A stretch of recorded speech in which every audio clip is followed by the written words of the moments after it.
Hello kindred longevity lifestyle designers, this is Gavin here, secretsoflongevity.com.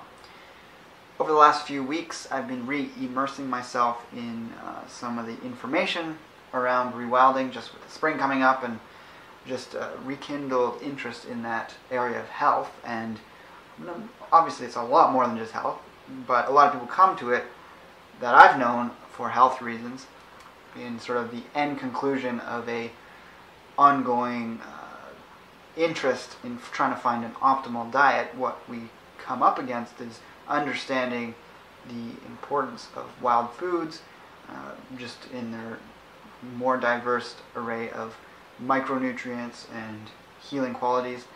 It's quite clear that that is the direction everyone on the planet needs to be heading. It is far more sustainable for both the planet as well as people's health, and anything that brings that about is obviously a good thing.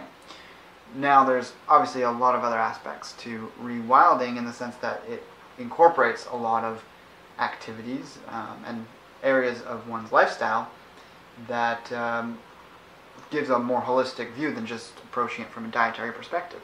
There's various groups and blogs out there, and I follow a few of them. One is the Facebook group, which is the Rewilding group, and it is started by Daniel Vitalis. It's got like 6,000 people on it. My experiences on there trying to engage in discussions haven't been the most fruitful, to say the least.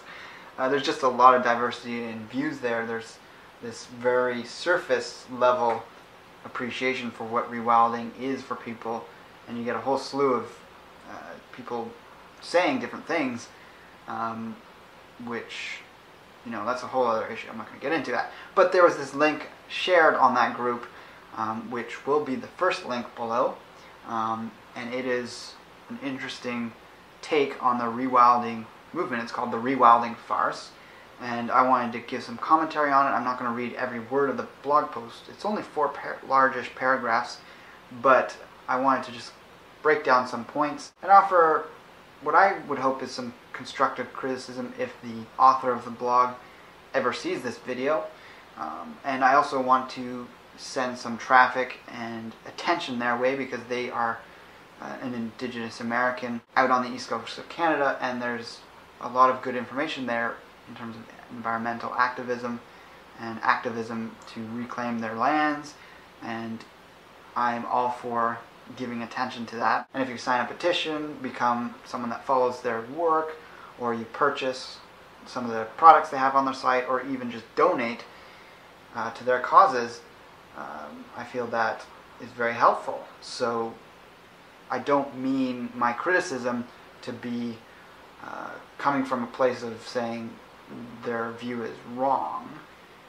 It's more of a place of how can we get a mutual understanding of two very divergent groups. You know, the indigenous peoples of the Americas have been wild for longer than most of the people who have colonized the Americas. But there's a bit of an attitude or a stance that people who don't have as immediate of a background in being a wild peoples, somehow them engaging in the act of rewilding is detracting from the cause of the indigenous people. For sure, there are going to be people amongst any group of people that are arrogant in their appropriation of certain practices. I don't think the majority, or anywhere near the majority, or even a large percentage of people that would label themselves as rewilders would consider what they're doing appropriation, or even exclusively claiming that something they're doing is their tradition. But we have to remember that Europeans were once indigenous people. Me personally, I've, like I said, over the last few weeks been undergoing a rekindling of that drive and that intention in my life. I've been rewilding for many years. It grew out of an interest in wild herbs and herbalism, and has blossomed at this point to a strong interest in my ancestral roots. And as someone with Celtic, Anglo-Saxon, Norse roots, all of those groups that I descend from were the last indigenous peoples of Europe. Colonization of Europe by civilized society, and largely promulgated by the church advanced from sort of obviously the Middle Eastern area in Eastern Europe and swept westward. And that's what pushed the Celtic peoples into the UK and Ireland. And the Germanic tribes, which were up north, resisted for a long time the awful atrocities that were being set upon pagan peoples by the foreign Abrahamic religion that was taking over and destroying the ways of the peoples of Europe. Now, in some sense, Europeans have lost that traditional culture. And I strongly believe, or even understand now, in understanding this to a greater depth, that perhaps some of that imperialist mindset grew out of this loss of tradition, this loss of connection to the earth. So my message for rewilders, first of all, is that part of rewilding, if we understand it as being more than just diet, part of it is understanding your own roots. So if you're European, there's obviously lots of rewilders who aren't just Europeans, but if you have any percentage of European blood in you, learning about and identifying where you came from and what their traditional practices were and how they related to the earth could be of benefit. So in response to this blog, let's just go right in, and that was kind of riffing on just my ideas, but we'll get more specific and I'll tie up those ends as I get closer to the end of this. Now, just to preface that, the author does say, now do not get me wrong, after giving an introduction, do not get me wrong, I am all for allowing Mother Nature to claim back what is clearly hers, and super stoked about helping things along by burning down cities, stopping the brutal rape of resources. But my major concern is that these types of groups and movements usually directly ignore the indigenous nations of the so-called Americas, and the fact that this land was only harmed because of contact, genocide, and land theft in the pursuit of a better life for Europeans. That is absolutely true in the last portion of there. Now, I don't know anyone that's gone through public school that isn't aware of the atrocities of the past. We can definitely talk about the reality of how much that is in awareness in their minds, and that is something hard to impress upon people just through a textbook. So I'm certainly all for the people that are living here now, learning about history and learning about indigenous cultures and what's occurred in the past and what's happening ongoingly. As far as the intent of the people that first came to the Americas, genocide and land theft wasn't the intent. And I think one would be hard-pressed to make that case in terms of having evidence to show that. People were leaving Europe to get away from the religious and royal powers that were oppressive to the people. Now, what came with the people that came was eventually the military powers from the European royalty and church establishments, and that certainly was a major factor in setting up the colonies of the West. Now, I'm not going to go on a diatribe about history there, but I think it's difficult when talking about, first of all, the past, but also group effects, when you're also lumping in elites that had one intention for coming to the Americas versus the mass which came to the Americas. And they were coddled and guided by the elites to some effect. But the people here today, who are the descendants many dozens of generations from when that occurred, do not have anything close to that same intention, first of all because of the difference in number of generations, as well as the fact that 99.99% of people in the Americas don't descend from royalty. They don't descend from the ruling class. So to also suggest that it's rewilders with this mentality, I think there'd be a hard case to make for that. There was no specific link to any blog. Perhaps there are particular rewilders who think this way. I haven't seen them unless we talk about certain people in the Facebook group who don't seem to understand what rewilding's about, although that's, again, a side issue I'm not going to get into. So in the next paragraph, it's mentioned that colonial capitalist society is rooted in luxury advancements, and they're meant to make life easier and lazier, and you have things like fashion and technologies that enable this, and there's a suggestion that rewilders are all for those. And in looking at Western society as a whole, I'd completely agree. However, when we're talking about rewilders, I've seen nothing but the urge to rewild incorporating that rejection of modern living and working towards a place of not being lazy, not having the luxuries around that detract from one's ability to live as our ancestors did. Later in the paragraph, it's talking about rewilders ignore the privilege of being able to just pitch in and purchase stolen land to set up communal spaces and pat each other on the back for being so forward-thinking and clever. We are going to, quote-unquote, rewild and heal the shit out of this space. That obviously is the author's words. So if there's that vibe that comes off certain people, again, I think that those would be some fairly individual perspectives. Now, without getting into the differences in indigenous Europeans versus indigenous American ideas of property rights, from what I've learned in studying indigenous populations in the Americas, there were some tribes that had concepts of property rights. I believe the Apache had ideas of borders for land and things like that. And obviously there's borders between tribes, but I'm talking about individual land rights. And Europeans, in a lot of cases, as far back as we know, had ideas for individual property rights. Although when you have monarchies set up and things like that, they would often have the total control, but those people would have that allotment of land to themselves. There was just the possibility that the monarchy could swipe it out from under your feet. But there was some semblance of property rights, and property rights in and of themselves, of being able to purchase land, is actually a way of preserving land.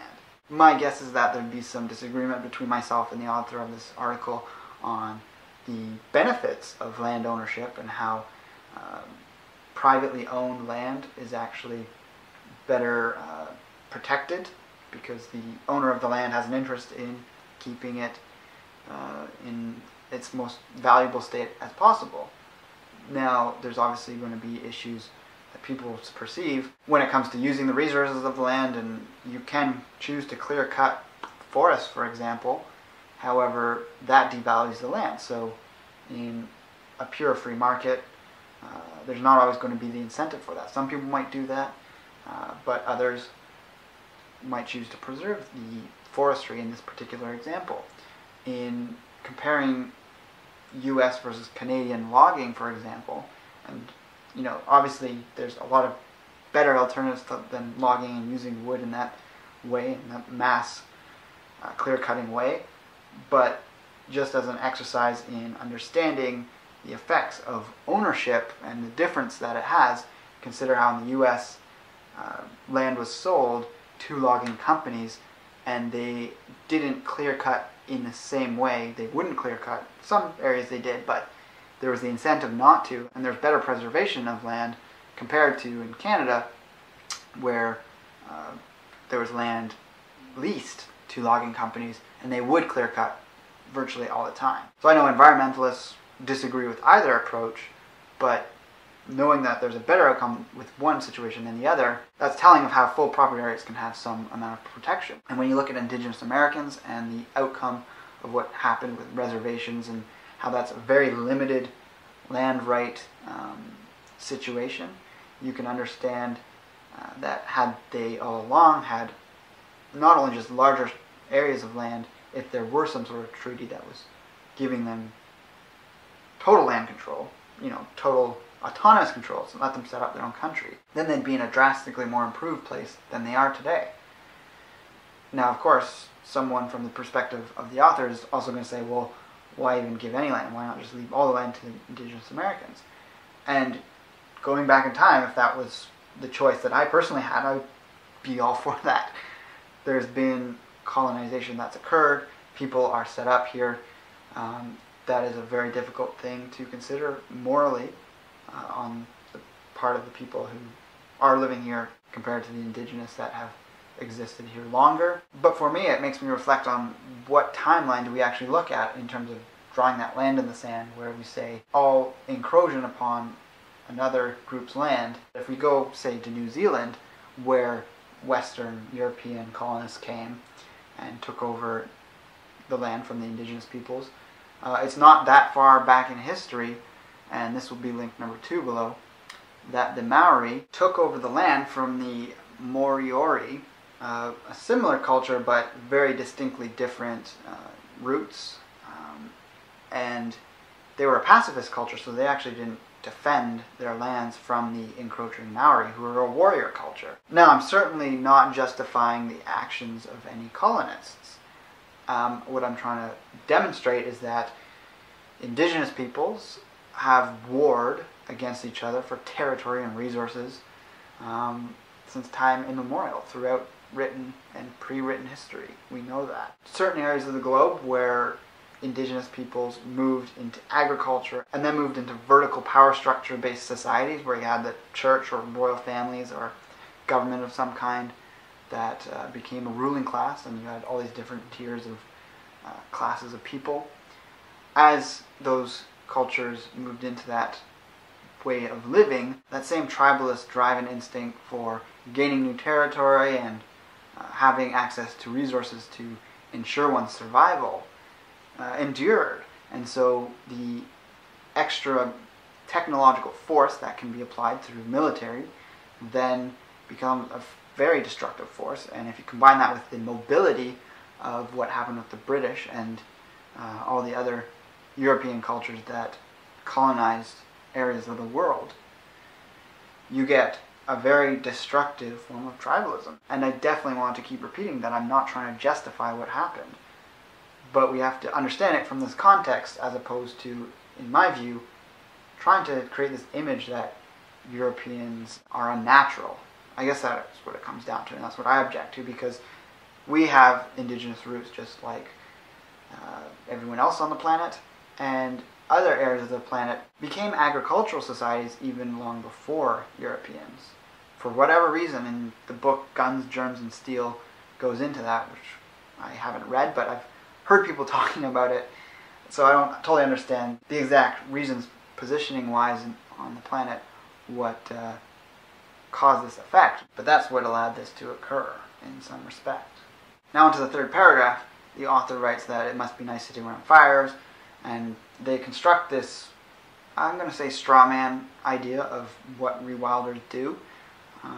But it's a criticism coming from they're not engaging with and helping the indigenous Americans with setting up blockades in camps to stop colonial capitalists from destroying the land and waters. And while I can certainly attempt to empathize with the author's position, my underlying disagreement is based in how I think there could be more constructive dialogue between the rewilders that are predominantly European, let's say, and indigenous peoples of the Americas, or whatever area of the globe this is occurring on, because there's other areas of colonization that there needs to be a lot more awareness from Western peoples brought to the forefront. So people like myself who are working on developing our skills of being able to survive in the wild, being able to gather wild foods, there's naturally going to be a much greater capacity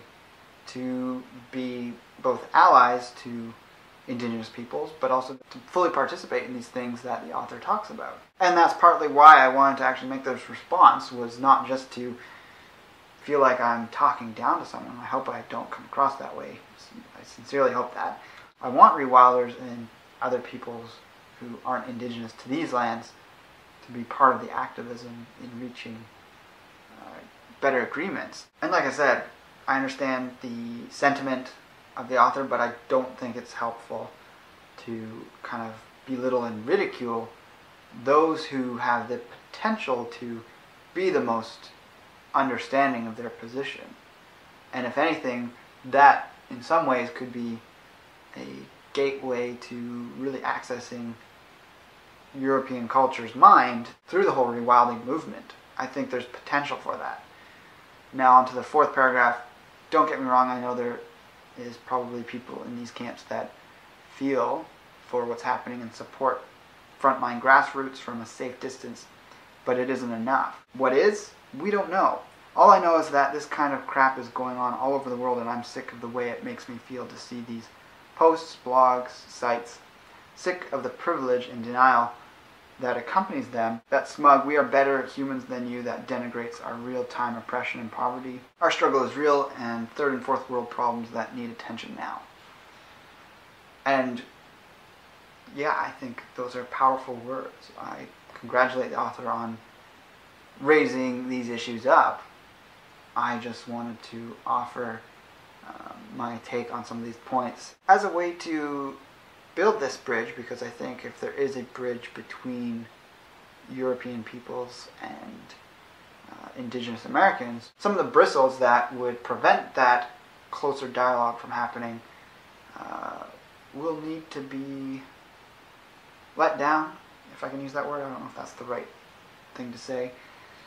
I think a factor in this is, at least for me, like I was saying, European peoples are disconnected from the earth in their roots. Part of my resurgence of interest in rewilding has been looking into my own ancestral roots and understanding the pagan origins of Europeans, and specifically my pagan origins as a European. If people want to learn more about that, I'll link to a video on YouTube about AncestralPride, which is sort of an overarching, mostly Northern European pagan religion that is emerging. I don't like the term neo-pagan because it is actually legitimately the old pagan way. Neo-pagan kind of denotes a new age vibe, but I don't get this from AncestralPride. It's the genuine roots of both Celtic and Germanic peoples, and to some degree Slavic. There was at some point a very ancient European religion or spirituality that was uniform, and as it split off, the deities kind of morphed, but still retained the core essence. And so AncestralPride is representing that in a modern times. And there's a lot of gatherings and groups that get together all over North America, Europe, and various places that they hold ceremony, they hold gatherings, and it's part of the puzzle in Western peoples reconnecting. If it happens en masse, we'll get them back into contact with the real meaning of being Indigenous peoples. And those of us there now that already have this, we can begin connecting and understanding and being allies to Indigenous Americans and in other areas around the world that are being colonized, no matter who's doing the colonization or imperialism. It's through that reconnecting with your ancestors, through that lineage that goes back. And like I said, Europeans have had this broken by Middle Eastern religions, or a Middle Eastern religion being Christianity. And so I think that is a key factor, considering the name of this blog is AncestralPride. Obviously, Indigenous people to the Americas have a long-standing history and tradition with respecting their ancestors and having wisdom passed down from the elders within a community down through to future generations. And that is another element that can be seen as being quite fractured in the European mind. And this is hard to exactly speculate as to why, but you see that lack of respect, lack of awareness of what's happened, not just to your grandparents' generation, but going back several generations before that. The end goals that people have are often very similar and on the same wavelength, and it's the differences between peoples, and especially when one group perhaps doesn't fully understand the other in either way, or in either case, that's when you don't have the full dialogue that can happen. There can be hostility that gets in between the groups and slows down any progress that can be made. So rewilders, no matter what indigenous tradition you come from, share far more with each other than those of us who are looking out at modern culture and its myriad of flashy gimmicks that distract people's attention from the real lasting things that matter in our lives, in the world. And that's nature, but it's also culture and tradition. So I think through supporting each other in whatever form that takes, but also in our communications with each other, we can see better outcomes as a result. So let me know what you think about this video in the comments below. Check out those links as well for the blog posts. Definitely support that should you feel drawn to. So with that, I'll talk to you next time. Take care and embrace life without limits.